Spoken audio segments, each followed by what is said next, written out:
new announcement. That was within a presidential memorandum that he signed in one of the first days here in the White House on his America First trade agenda.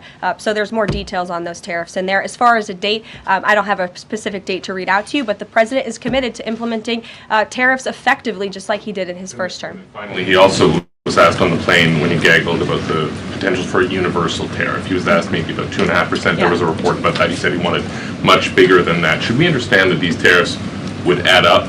You know, in other words, you might have country-specific tariffs like Canada, Mexico, China. You might have sectoral tariffs like on pharmaceuticals, as well as a potential universal tariff on top of that. Do these stack on one or the other, or would one sort of take precedence over another? All I can point you to is what the president has said on this front. The February 1st date for Canada and Mexico, also the China tariff that he has discussed. He rejected the 2.5% tariff. He said that was a little bit too low. He wants it to be higher. I'll leave it to him to make any decisions on that front. What the Mexicans and Canadians have done so far, do you have any comment on whether that has met the bar, what he wants to see on fentanyl? Thank you. I won't get ahead of the president again on advocating to foreign nations on what they should or shouldn't do to get away from these tariffs.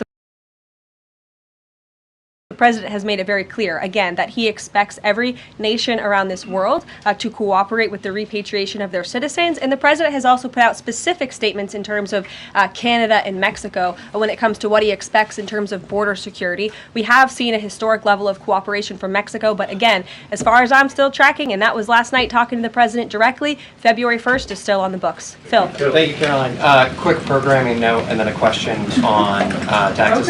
Well, in terms of programming, should we expect to see you here every day? How frequently will these press briefings be? It is a good question, April. So look, the president, as you know, is incredibly accessible. First day here, he wanted all of you in the Oval Office. You got a 60-minute press conference with the leader of the free world while he was simultaneously signing executive orders. I may add that's pretty impressive. I don't think the previous office holder would be able to pull such a thing off. So look, the president is the best spokesperson that this White House has, and I can assure you that you will be hearing from both him and me as much as possible. And then a question about tax cuts. The president has promised to extend the tax cuts from the previous term.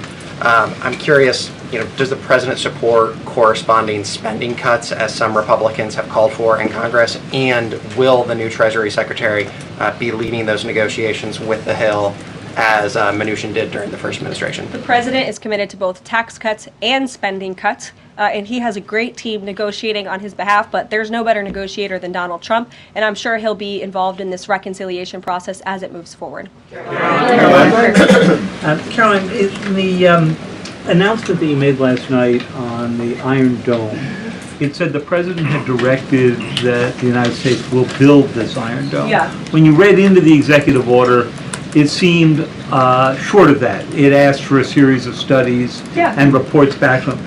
Can you tell us whether the president has directed this, and if he is as concerned on this issue, why the suspensions that we saw listed by OMB included so many different nuclear programs, non-proliferation programs, programs to blend down nuclear weapons, and so forth?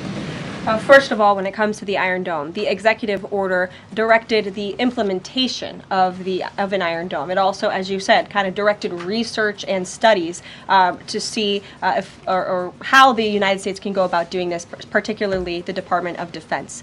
When it comes to the other question that you asked about those specific programs, again, I would say this is not a ban. This is a temporary pause and a freeze to ensure that all of the money going out from Washington, D.C. is aligned with the president's agenda. And as the Office of Management and Budget has updates on what will be kickstarted once again, I will provide those to you. Just to clarify for a sec what you were saying before on Medicaid. It wasn't clear to me whether you were saying that no Medicaid would be cut off. Obviously, a lot of this goes to states before it goes to individuals and so forth. So are you guaranteeing here that no individual now on Medicaid would see a cutoff because of the pause? I'll check back on that and get back to you. John. Thanks a lot, Caroline. As you know, in the first week that the president was in office, signed an executive order as it relates to birthright citizenship, trying to eliminate that. Now, 22 state attorney generals have said that this is unconstitutional. A federal judge has just agreed with their argument. What's the administration's argument for doing away with birthright citizenship? The folks that you mentioned have a right to have that legal opinion, but it is in disagreement with the legal opinion of this administration. This administration believes that birthright citizenship is unconstitutional, and that is why President Trump signed that executive order. Illegal immigrants who come to this country and have a child are not subject to the laws of this jurisdiction. That's the opinion of this administration. We have already appealed the lawsuit that was filed against this administration, and we are prepared to fight this all the way to the Supreme Court if we have to, because President Trump believes that this is a necessary step to secure our nation's borders and protect our homeland. On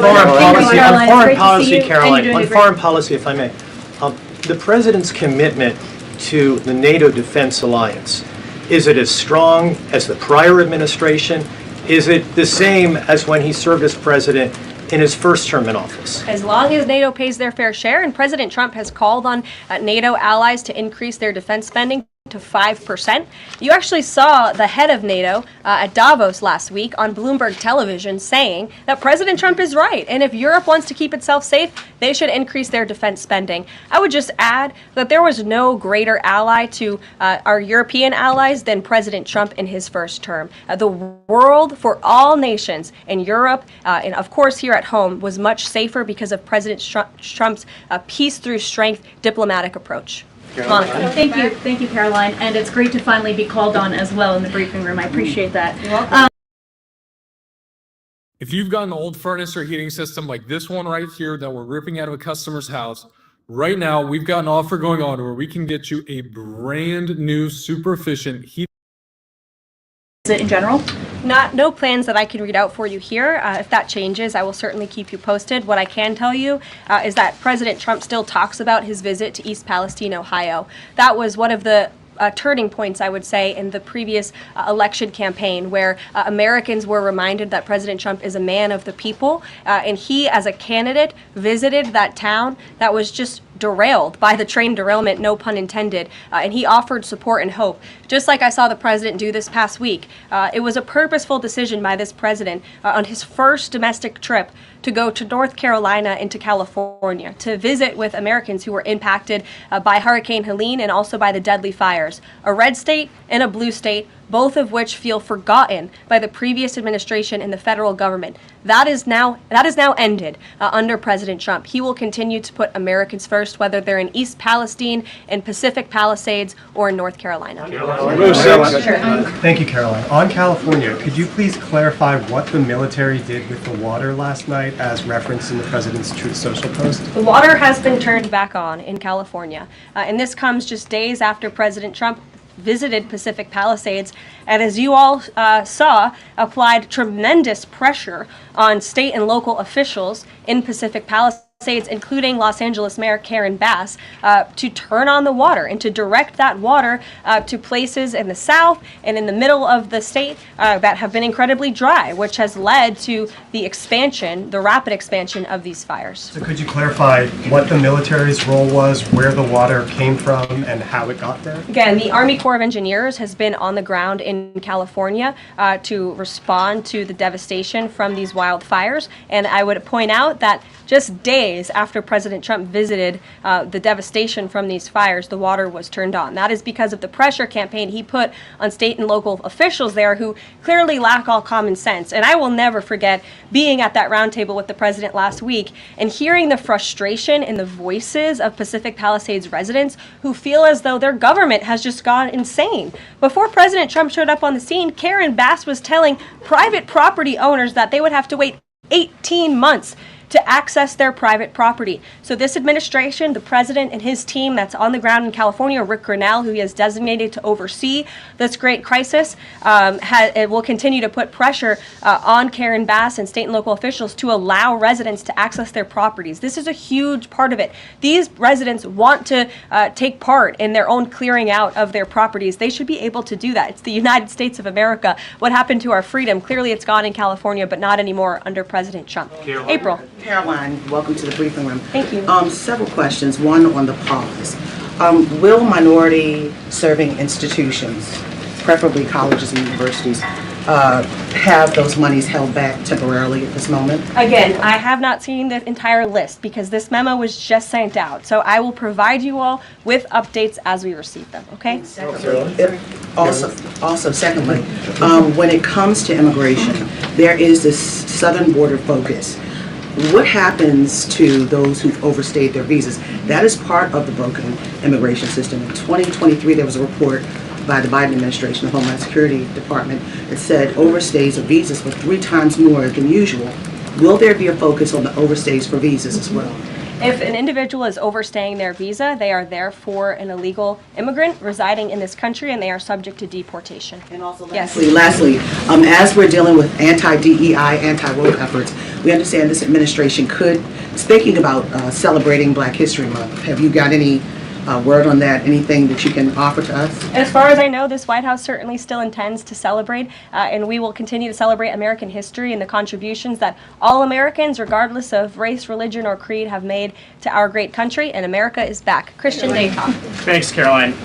Just real quick, you mentioned the inflation executive order the president signed, but egg prices have skyrocketed since President Trump took office. So what specifically is he doing to lower those costs for Americans? Really glad you brought this up because there is a lot of reporting out there that is putting the onus on this White House for the increased cost of eggs. I would like to point out to each and every one of you that in 2024, when Joe Biden was in the Oval Office or upstairs in the residence sleeping, I'm not so sure, egg prices increased 65% in this country. We also have seen the cost of everything, not just eggs. Bacon, groceries, gasoline have increased because of the inflationary policies of the last administration. As far as the egg shortage, what's also contributing to that is that the Biden administration and the Department of Agriculture directed the mass killing of more than 100 million chickens, which has led to a lack of chicken supply in this country, therefore a lack of egg supply, which is leading to the shortage.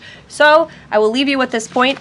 This is an example of why it's so incredibly important that the Senate moves swiftly to confirm all of President Trump's nominees, including his nominee for the United States Department of Agriculture, Brooke Rollins, who is already speaking with Kevin Hassett, who's leading the economic team here at the White House, on how we can address the egg shortage in this country. As for costs, I laid out the plethora of ways that President Trump has addressed saving costs for the American people over the past week. He looks forward to continuing doing that in the days ahead.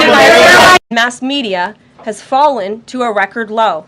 Millions of Americans, especially young people, have turned from traditional television outlets and newspapers to consume their news from podcasts, blogs, social media, and other independent outlets. It's essential to our team that we share President Trump's message everywhere and adapt this White House to the new media landscape in 2025. To do this, I'm excited to announce the following changes will be made to this historic James S. Brady briefing room, where Mr. Brady's legacy will endure. This White House believes strongly in the First Amendment, so it's why our team will work diligently to restore the press passes of the 440 journalists whose passes were wrongly revoked by the previous administration. We're also opening up this briefing room to new media voices who produce news-related content and whose outlet is not already represented by one of the seats in this room. We welcome independent journalists, podcasters, social media influencers, and content creators to apply for credentials to cover this White House. And you can apply now on our new website, whitehouse.gov/new media. Starting today, this seat in the front of the room, which is usually occupied by the press secretary's staff, will be called the new media seat. My team will review the applications and give credentials to new media applicants who meet our criteria.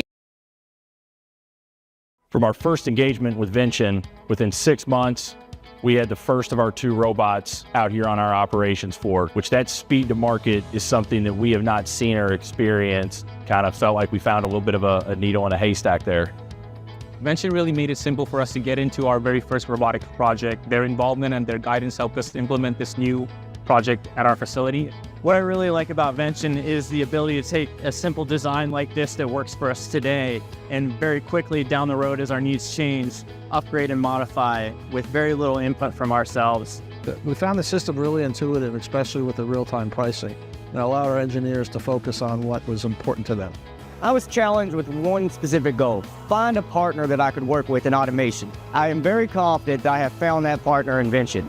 I think we're going to be able to do great things together on other projects in the future.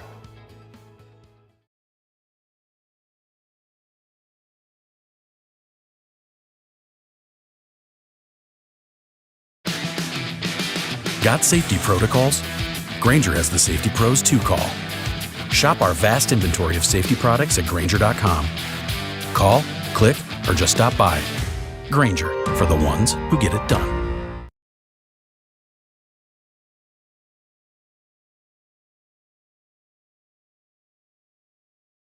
Night on Air Force One when he gaggled for I think the third or fourth time throughout the weekend with members of the traveling press corps.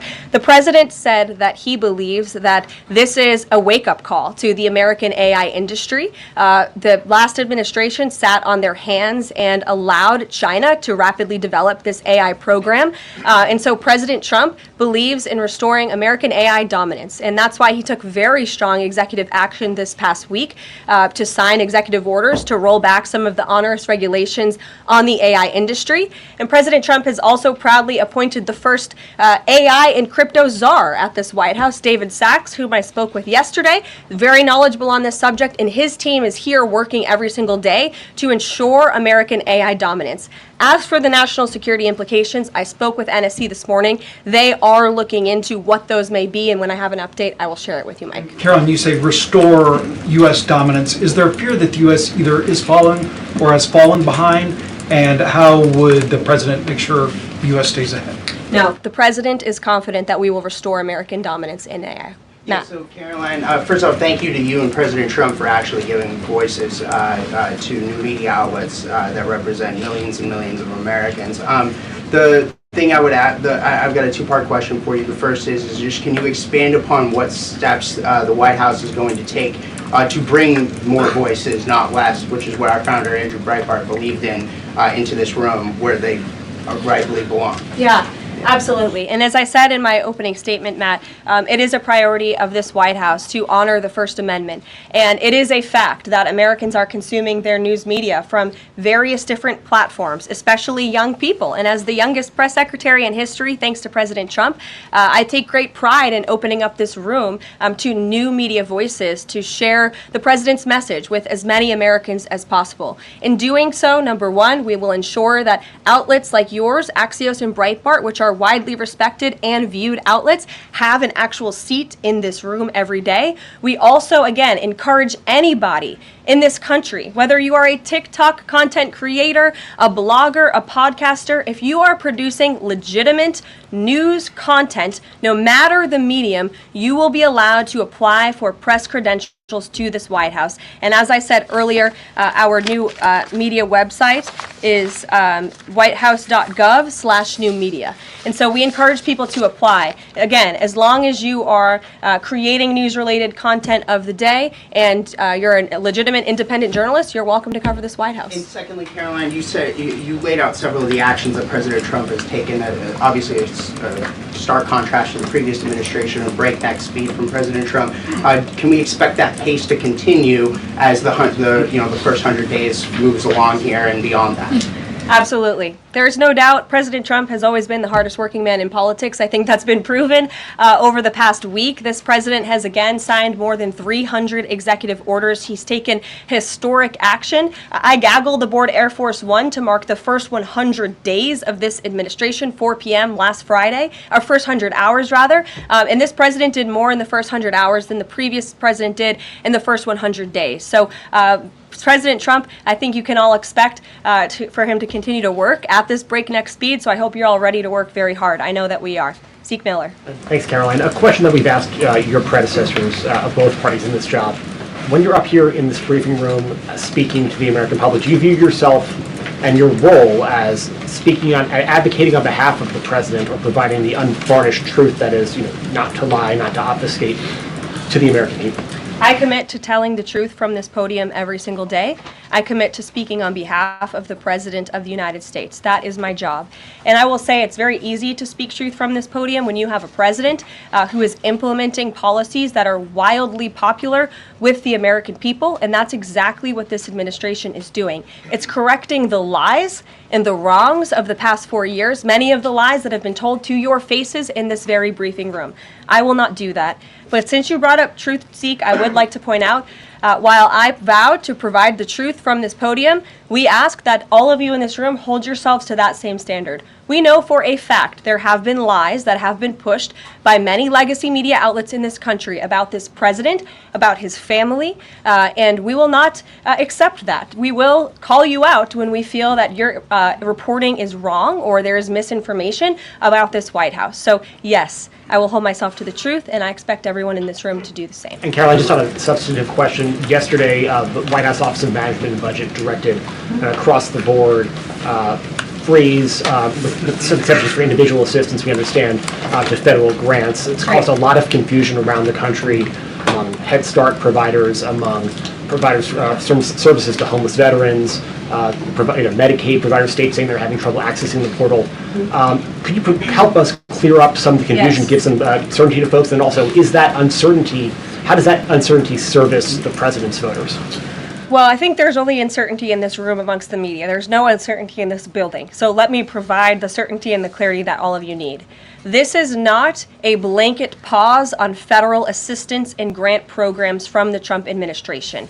Individual assistance, that includes, I'm not naming everything that's included, but just to give you a few examples, Social Security benefits, Medicare benefits, food stamps, welfare benefits, assistance that is going directly to individuals will not be impacted by this pause. And I want to make that very clear to any Americans who are watching at home who may be a little bit confused about some of the media reporting. This administration, if you are receiving individual assistance from the federal government, you will still continue to receive that.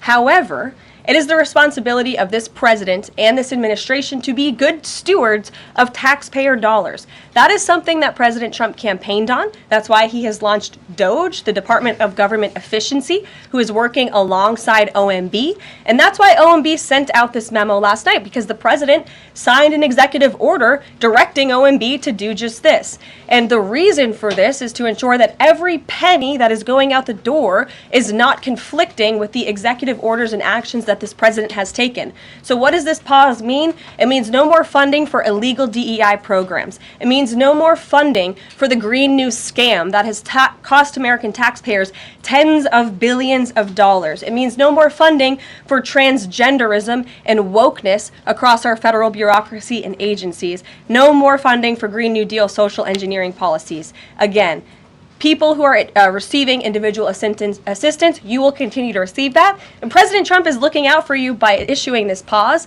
because he is being good steward of your taxpayer dollars. Thanks, Caroline. Sure.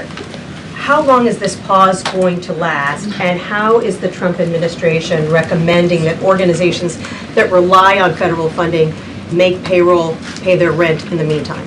It is a temporary pause, and the Office of Management and Budget is reviewing the federal funding that has been going out the door. Again, not for individual assistance, but for all of these other programs that I mentioned. I also spoke with the incoming director of OMB this morning, and he told me to tell all of you that the line to his office is open for other federal government agencies across the board, and if they feel that programs are necessary and in line with the president's agenda, then the Office of Management and Budget will review those policies. I think this is a very responsible measure. Again, the past 4 years, we've seen the Biden administration spend money like drunken sailors. It's a big reason we've had an inflation crisis in this country, and it's incumbent upon this administration to make sure, again, that every penny is being accounted for honestly. Why impose this pause with so little notice? Why not give organizations more time to plan for the fact that they are about to lose, in some cases, really crucial federal funding, There at was- least for a period of time. There was notice. It was the executive order that the president signed. There's also a freeze on hiring, as you know, a regulatory freeze, and there's also a freeze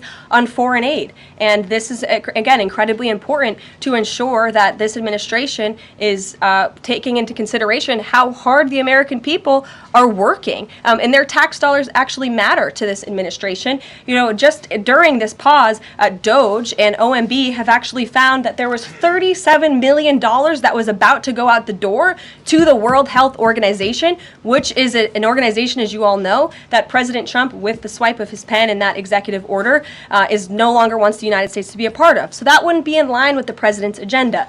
DOGE and OMB also found that there was about to be 50 million taxpayer dollars that went out the door to fund condoms in Gaza. That is a preposterous waste of taxpayer money. So that's what this pause is focused on, being good stewards of tax dollars. And so this doesn't affect Meals on Wheels or Head Start or disaster aid? Again, it does not affect individual assistance that's going to Americans. To follow up on Nancy, do you think Whatever you do it for less at Harbor Freight. Join Planet Fitness and save $28 or more. Just $1 down, $15 a month. Deal ends January 30th.